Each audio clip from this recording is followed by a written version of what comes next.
Hello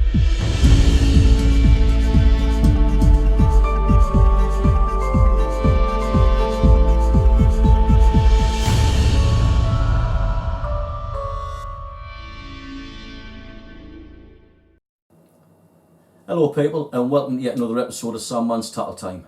Now I know it's been quite some time since we've had a new video go up there on YouTube, but tonight I've got loads and loads to try and ram as much as I possibly can into a 30-minute video. So tonight we're going to be talking about old things, new things, just bring you up to date of what's been going on, this, that and the other.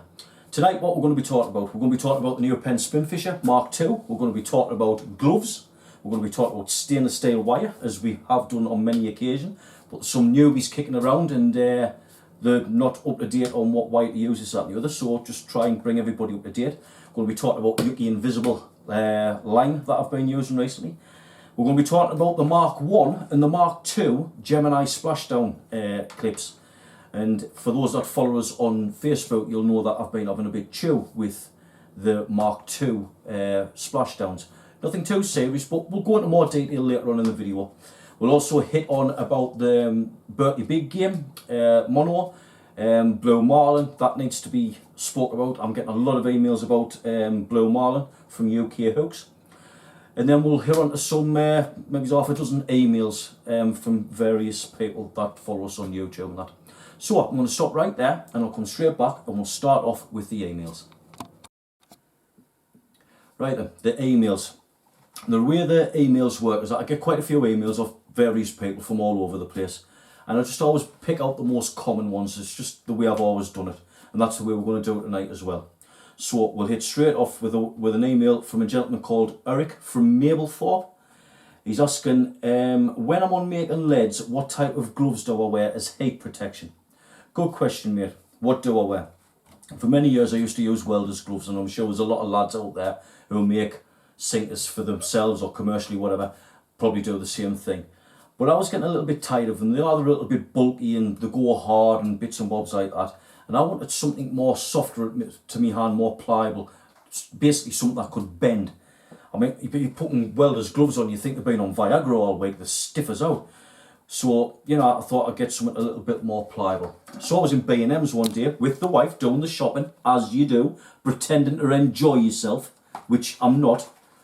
But I bumped into these fellas for $2.99 in your local B&M's. I went, oh, and the oven gloves, and I read the back, and they were guaranteed up to a certain temperature. It says here, protects against heat up to 480 degrees. Oh, I like the sound of that. And for $2.99, it's not the end of the world, is it? You've probably lost more down the side of the chair. I'll give them a go. I wasn't disappointed.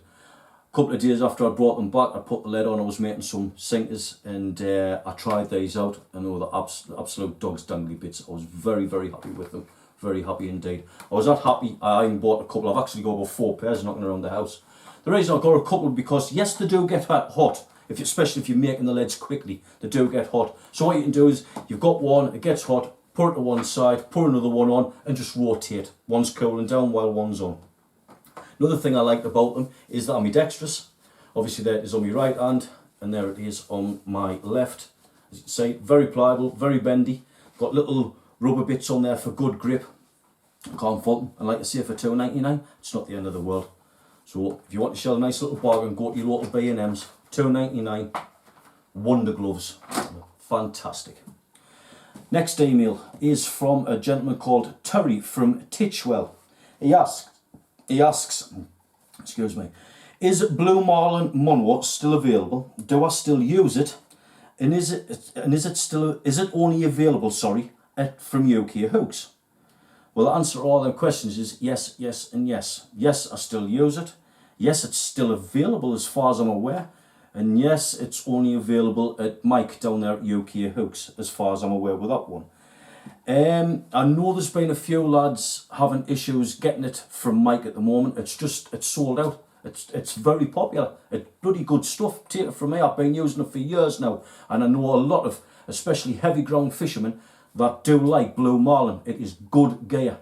I think I pay around about £35 to me door for a kilo spool. It lasts a long, long time. It gets a huge thumbs up for me. At the moment I'm only using the 70 at the moment. The 80 was a little bit wiry for me. The 60 wasn't too bad, but I like to stay on the side of caution. So 70 seemed to do it for me, and the 70 was knotting up lovely. Just massive thumbs up for me. So if you're going to go and get some, try the 70. I'm not using the main line so much now. I found a new boy to play with, if you want to pro it like that, and it's called Berkeley Big Game. Here it is here. That's the 25 and that's the 20. I bought these down at Andy Rutherford's Angling down there at Roker Avenue. I paid around $7.99 for that 4-ounce spool. You get 595 yards, a £25 line on that for $7.99. Or if you want something a little bit bigger, there is 2,600 yards of £20 line for £25, I think it is, £24.99, say 25 quid. This stuff is awesome. I didn't care what anybody says, it's awesome. It's fantastic gear. It's super strong. I've used that on some heavy ground. I've fished for rays for it, I've fished for hounds for it, I've fished some heavy rock marks for it. It's mint. It's simple as that. It's go and buy some. That's how good it is. I didn't think I'd find something as quick as I did that would give Blue Marlin a run for its money, but truth where it is, it's the good. It's a dog's bollocks, like it's the really good stuff. Berkeley Big Game. Go and look it up. Give it a try. You will not be disappointed. Going back into the Blue Marlin, is it only available from UK hooks? I have never ever, in all the years I've been using Blue Marlin, I have never ever seen it for sale in any other tackle shops, and I've been in one or two over the years. Never ever seen it ever. The only place that I know you can buy UK Blue Marlin is from Mike down there at UK Hooks. So give the lad a ring. He's a cracking lad. I've spoken to him many times on the phone. He cannot help you enough. Really good lads down there. Give him a ring and I'm sure he'll help you out as best he can if he's got stock in. But it is popular gear. I do get quite a few emails. I mean, the emails I get, you think I was selling it, but I'm not. Mike at UK Hooks, he'll do the rest for you. Cracking lad. Right, the next one is from Audrey Phillips from Clacton-on-Sea. She asks, have I been out and purchased the new Penn Spinfisher Mark II yet? And if so, what's my thoughts on it? As she's thinking about investing in one. Well, believe it or not, my good lady has treated us today. It's my early Christmas present. There it is there. This is as much as what I've had it out the box obviously today. Here it is here. I don't know that much about it yet, as in using it. It feels to the touch slightly lighter than the Mark 1. I know it's got a deeper spool than the Mark 1, slightly bigger than the Mark 1. It feels very well put together. It really does. It feels solid. It feels like I pull a Transit van in. No spare spool I've noticed. There's where before I used to get a mono spool and a braid spool. You know, by the looks of it, you only get the mono spool. They are retailing for £179. Again, I've been down to Andy's today, Andy Rutherford's. This is where I've got from.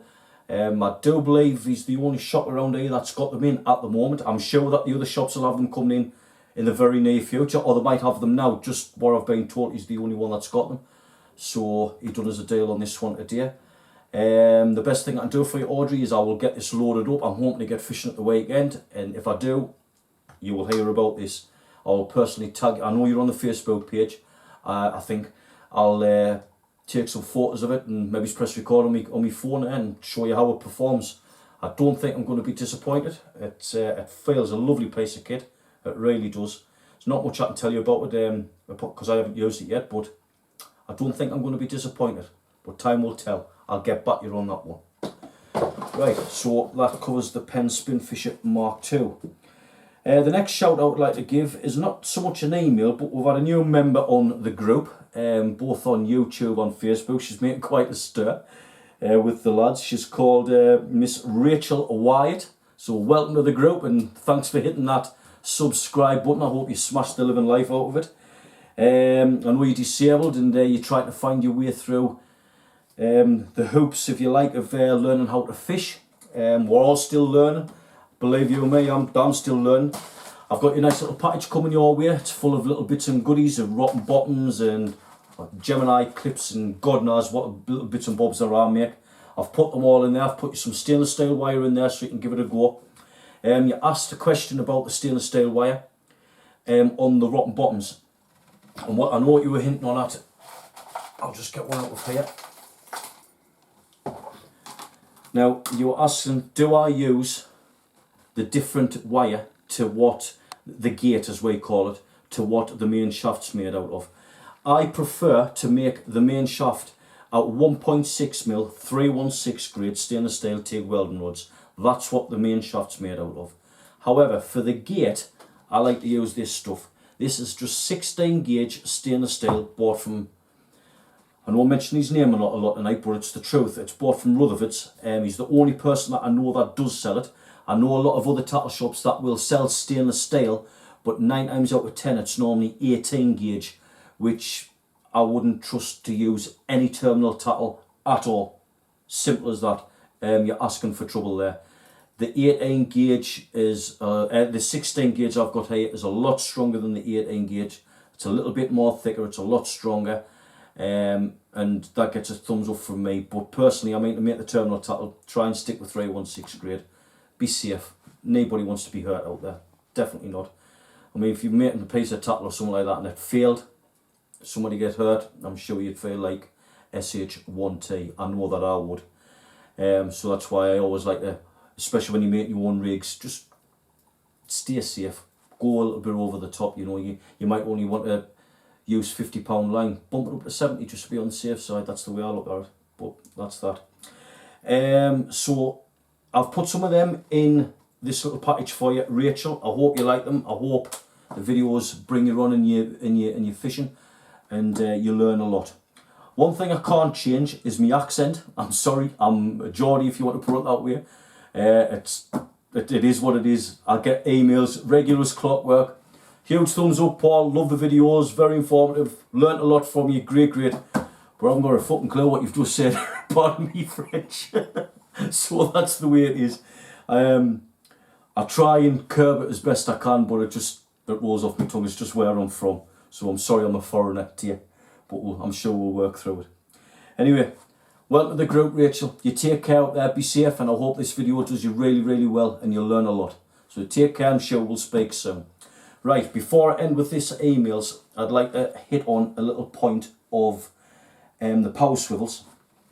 I haven't got it wrote down here, but I've been getting a few messages about these power swivels that I'm been using. I've been down to Andy's today. Again, he's the only person I know that sells them. Other tackle shops may sell them, but I don't think I've seen them in other ones. But there they are there. Now, they start off, I mean, you want to see the size, I don't know if you can zoom into there. I've got one just on the corner there. Let's see if the camera can zoom right into that. And the breaking strain on that one, believe it or not, is £30. £30 breaking strain. Now they're coming in 30, which is size 18. Size 14 is £45 breaking strain. Then they're going to size 12, which is size, £60 breaking strain. Then up from there they go up to £100, which is size 10. That's them there. Then they jump from that to £195 breaking strain, and they are size 8.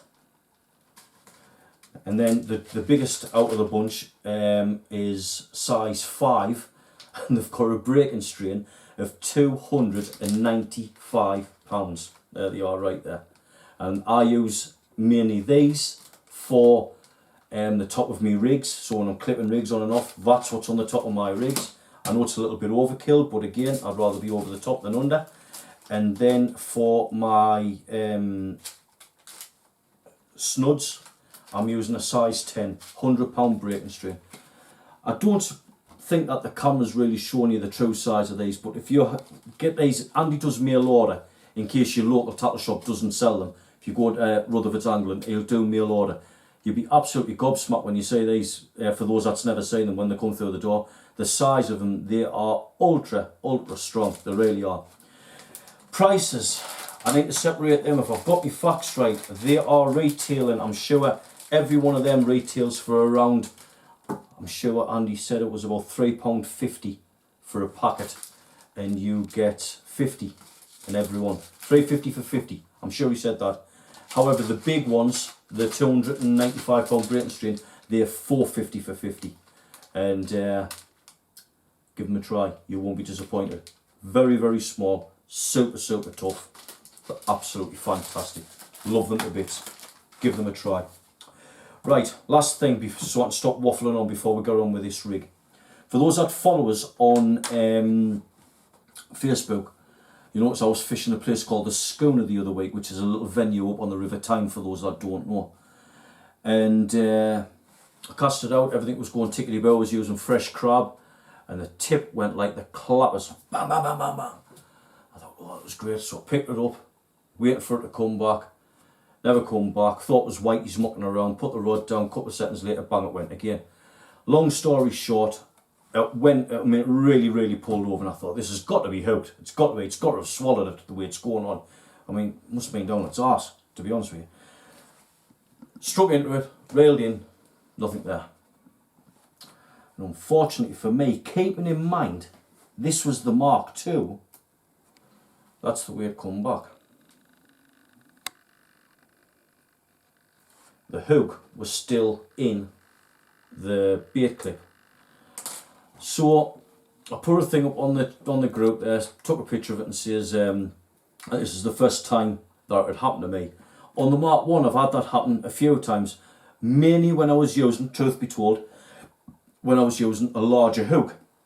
Because as you know, the Mark 1 doesn't go up to like a large cod hook, if you like, where the Mark 2, they made some improvements to it, and rightfully so, where it does accommodate the larger hook. So I was having a bit cracking with the lads and that, and saying, well, where do you think I've gone wrong and stuff like that. And one of the lads come back and said, was there a crosswind? And believe it or not, when I think back on the day, there was quite a crosswind. Now, we think what's happened is it's gone in on an angle where, if you notice when you're casting out and there's a big bow in your line, rather than it going dunk, it went in on an angle and it didn't disengage the hook from the clip. This is just our opinion for what it's worth. I'm not saying that this is what did happen, but it doesn't make any sense. I have fished with these since then, and I've had no issues whatsoever. I've fished with them in the river, I've fished with them in the sea, I've had no issues with them whatsoever. I think they're fantastic. A little bit expensive, but Gemini stuff normally is, but like everything in life, you get what you pay for, and they are a quality piece of kit. I know people that dislike them, and I know people that love them. I love them, to be honest with you, I really do. I think they're fantastic. But I don't know if any of you have had any more problems, so put a comment in the comments below and let us know what you think of the Gemini Splashdown Rig Mark II. Is it an improvement on the Mark 1 apart from the hook size? Personally, I think it is, but could have done without it feeling when I was getting that bite. That was a shame. Right, briefly, quickly, before I should have hit onto this. People are asking about the Yucky Invisible. Going back a couple of months, we were doing a lot of fishing for rays and hounds. And one night I was fishing Morecambe, Stone Jetty over Morecambe, and something hit me rod like a freight train. I've never felt nothing like it ever in my life. Keep in mind that the night, sorry, I've told a lie, the week prior to that, I'd landed a £10 Starry Smoothhound on the Stone Jetty. So I had a good feeling what that fight was feeling like. This was well over the top of that. I don't know what it was, well over the top of it. I got the rig in, what it had left of it when it snapped us off. I took a picture of it and put it in the group and said, anybody got any idea what could have done this to me rig? To describe it for those that didn't see it, it looked like pubic hair. It honestly did. It looked like just a load of pubic hair. It was horrible.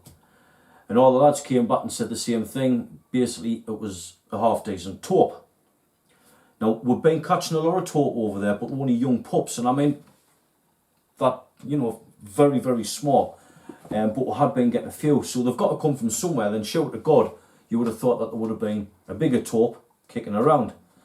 So I think I was using 30 to 40 pound Oblivion, or Asso Oblivion, or something like that.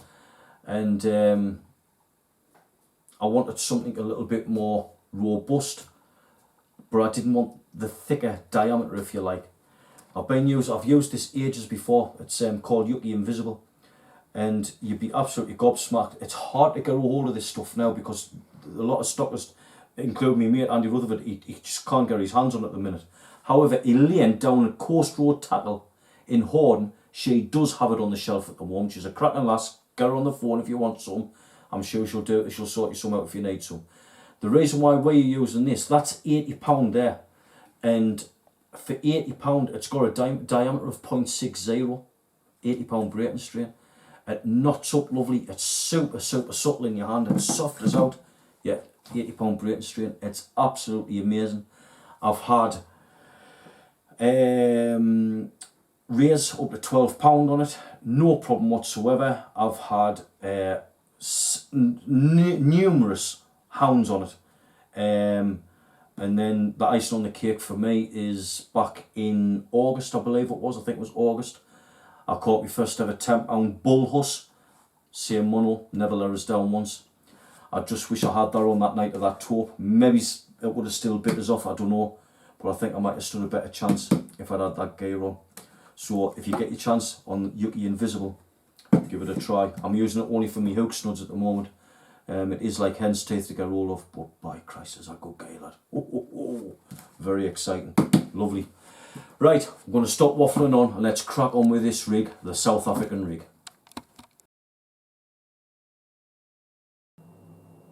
Right then, so let's try this South African rig.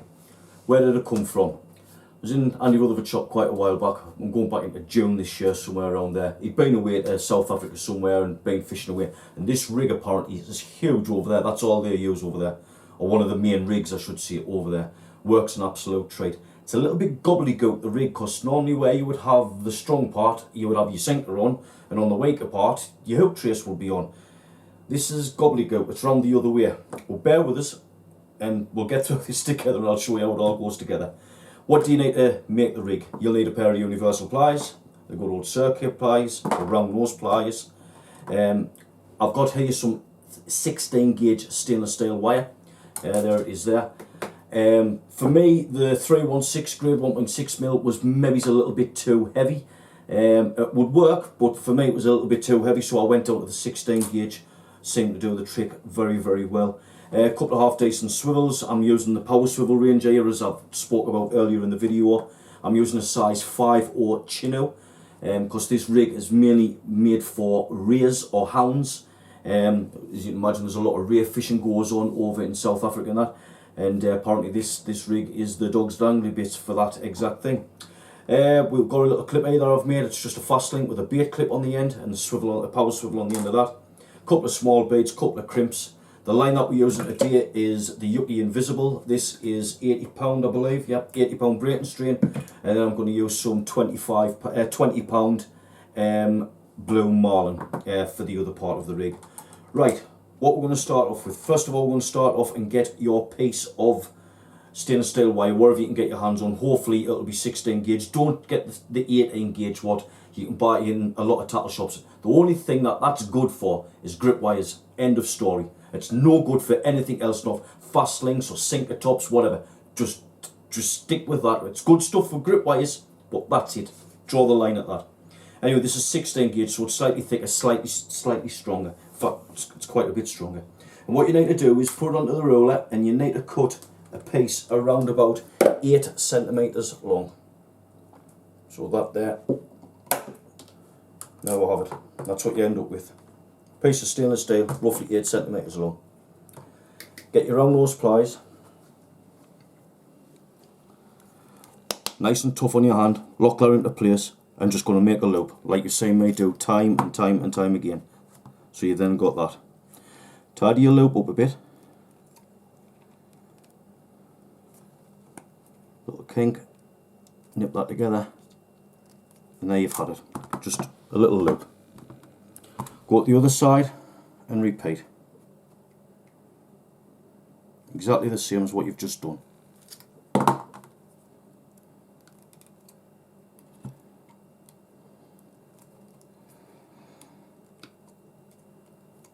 Now we'll have it. Now, I'm not going to make another one, but you can do for a larger bait, because believe it or not, on this rig, the bait does not go on the hook. It doesn't go on the hook. The bait is going to go on this little bar that we've just made. This is how it works. It goes on like so. Now, if you look the way a ray feeds, and I didn't realise this, it was just brought to my attention when I was showing this rig. If you look at its jaws when it feeds, they actually jump out the front of its mouth. So if you can imagine, if I put that onto there like that, if you can imagine that being a lovely bluey bait, if you like, whatever, and a ray comes from behind to grab its jaw straight into that hook. Boom, it's hooked. It's as simple as that. Take it from me, this works.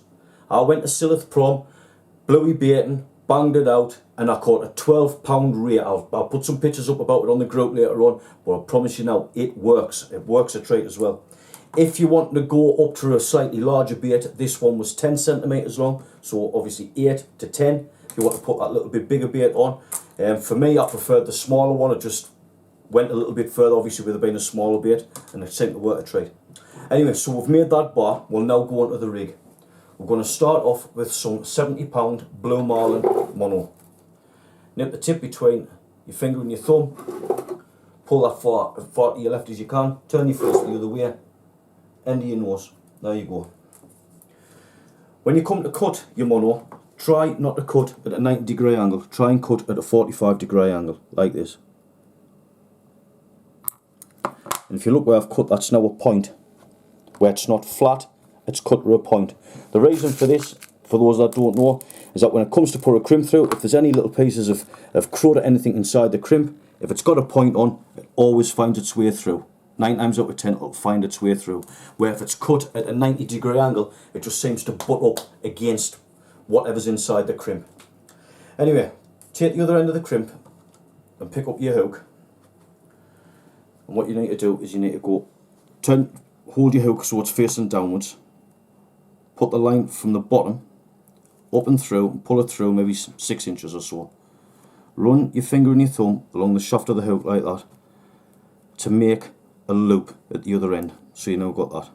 It's just, the way you're tying this on, it's just imagine if you were to tie on a spade end hook. That's all it is. That's all we're doing here. In the carp game, when I was carp fishing, I'm sure this was called the knotless knot, or something like that.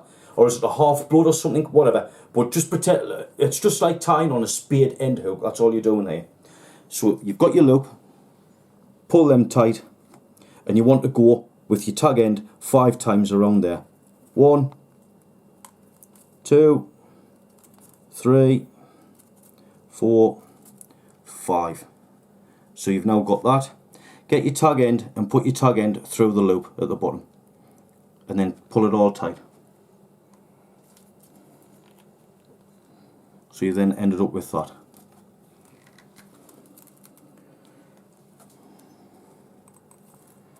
What I like to do then is get my pliers, hold the hook in place, and bed that in, make sure it's going absolutely nowhere.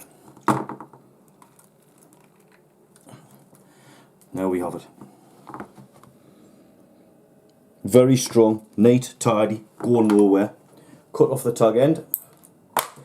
Right, you might say, well, why is Paul not using the knot that he always uses? The reason for this, if you look at my hand and you pull on that, watch the hook, it's automatically trying to go into my hand.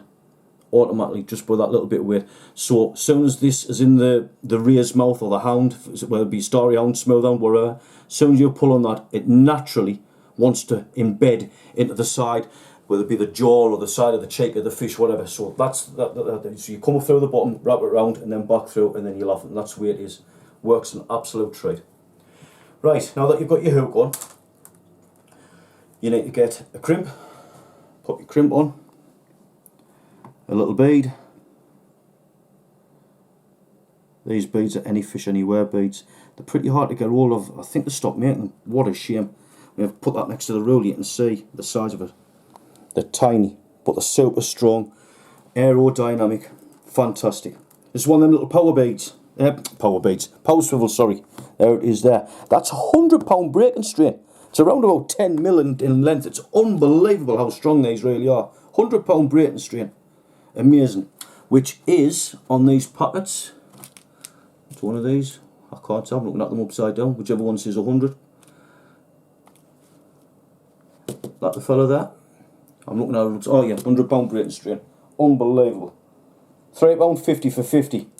Get some board. You won't be disappointed at all. Amazing.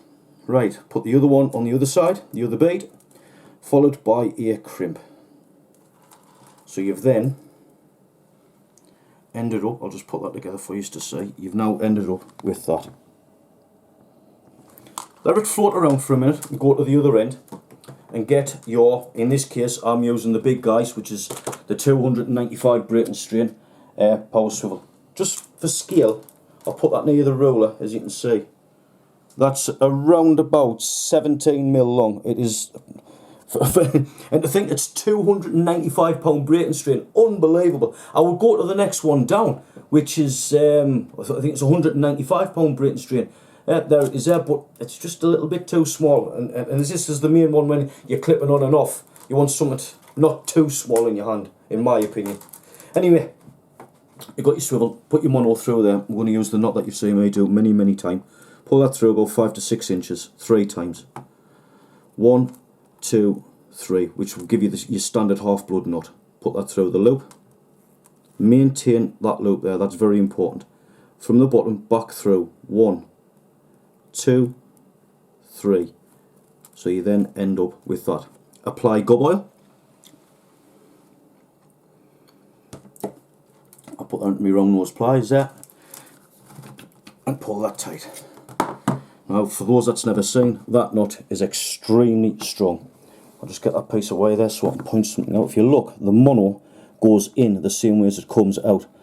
Very strong, bites in on itself. This knot has never, I've tempted fate now, Lee, it's never ever let me down, never. I've used it for a lot of years, and it's never ever let me down. So if it isn't broke, don't fix it. Stick to what you know. That's the way I look at it. Anyway, so we've now got there. What we need to do now is we'll just move that up to the top end, but don't crimp it yet. There's time for that yet. Here I've got some Yucky Invisible. And I'm just going to go to the swivel that we've left floating on the trace, and we're going to put that through that £100 braiding strain power swivel. We're going to repeat that knot. I know this might be a little bit hard for you to see back home because it's clear. Here we go. 1, 2, 3. Through the bottom. Pull through. 1, 2, 3. There we have it. Pull that up. We'll trim that off.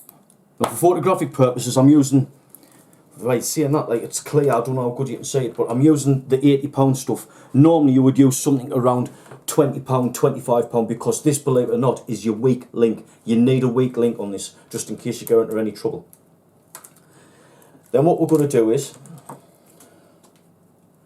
we're going to get the bar that we've just made. I'll move them to one side. There's the bar that we've just made.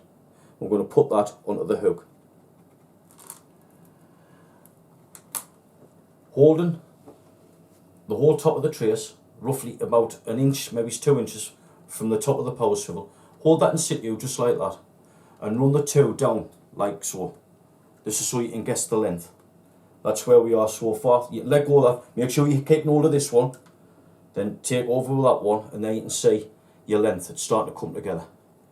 So we'll move that down and move that down and move that down, and roughly that's where your bait clip's going to be. So we'll give that allow a little bit for the knot, maybe it's an inch past it.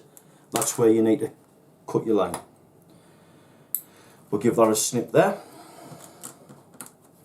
We're now going to get, this is a clip that I've made, you've seen me made these on Tattle Time before. It's just a fast link, and I've just put a little kink on the side to give it a bait clip, and that's a £295 braiding strain power swivel, as we've already mentioned.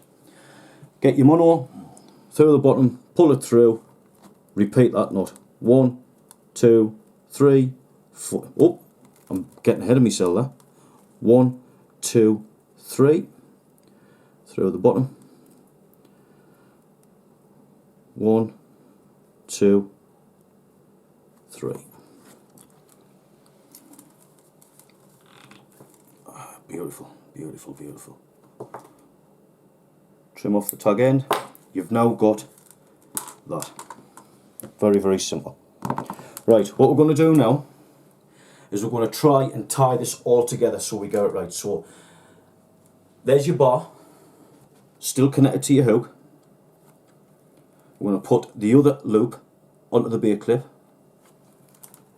I'm going to pull this all together so that you can see and you can see the mono is all sticking together. That's where it needs to be crimped. So what you do is you hold that tight there.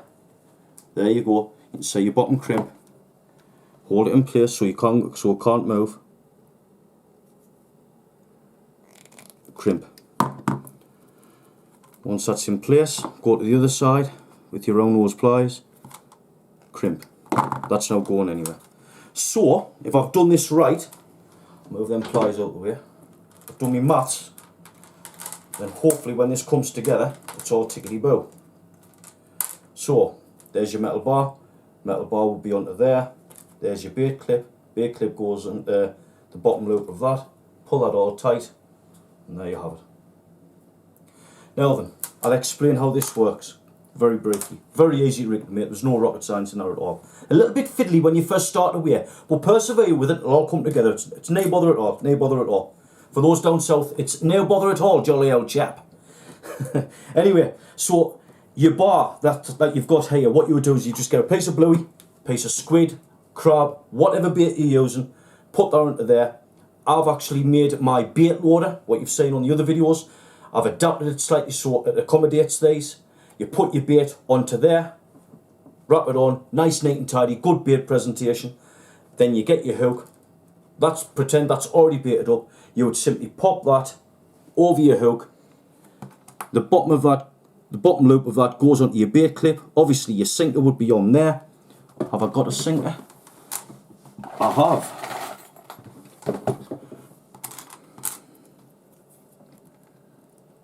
There we go. That goes onto there.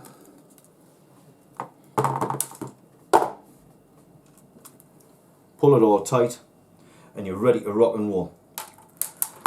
As that's travelling through, as that's sitting in the water, I should say, sitting in the tide, the ray comes up, the jaws pop forward and it locks on and it's hooked, believe it or not.